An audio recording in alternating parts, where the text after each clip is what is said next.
नमस्कार शेतकरी बंधूंनो, अनिल महाडिक कृषी सेवा या चॅनलवर आपलं सर्वांचं सहर्ष स्वागत आहे. आता बघा, मागच्या महिन्यात ऊस तुटून गेला. आम्ही काय केलं, 1 महिना 1.5 महिना झाला असेल आता. हा दुसऱ्या प्लॉटमधला ऊस आहे.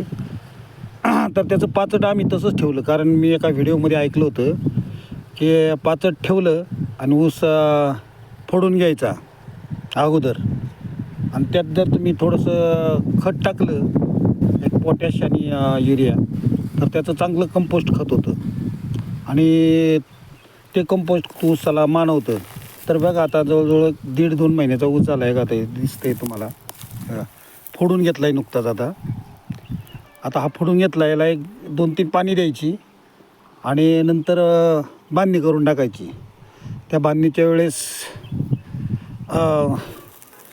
रासायनिक खताचा डोस द्यायचा किंवा कोंबडी खत टाकायचं आणि ऊस बांधून घ्यायचा.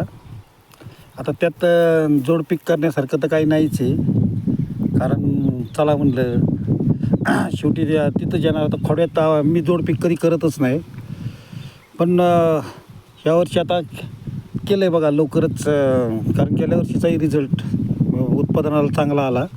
म्हणून माझं शेतकऱ्यांना एक सांगणं आहे की पाचट पेटूच नका. कारण काय होतं आहे, जरी रान निर्मळ झालं, शेजाऱ्यांनाही आपल्याला वाढायला वेळ लागतो, बाजूनी दुसऱ्याचंही नुकसान होतं. त्यापेक्षा आपलं पाचट ठेवलं, कारण जरी त्याला 3-3.5 हजार रुपये एकरी ट्रॅक्टरचा जरी खर्च आला, तर त्याच्यात दुप्पट तुम्हाला नक्कीच मिळतं आणि तुमचे कष्टही वाया जात नाहीत.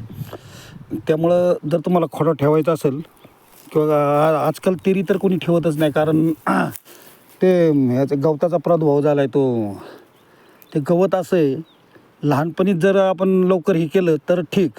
एकदा का ते मोठं झालं की त्याची एक मुळी राहिली तरी ते सारखं चालूच राहतं आहे. मी 2 वर्ष असंच त्याला एकदम वैतागलो होतो, पण आता ह्या पिकांना मी येऊनच दिलं नाही अजिबात लहान असताना. कारण आता काय होतं, आपण ऊसाला खुरपणी करत नाही, त्यामुळं ते राहतं आहे. कारण तणनाशकने ते काही जात नाही.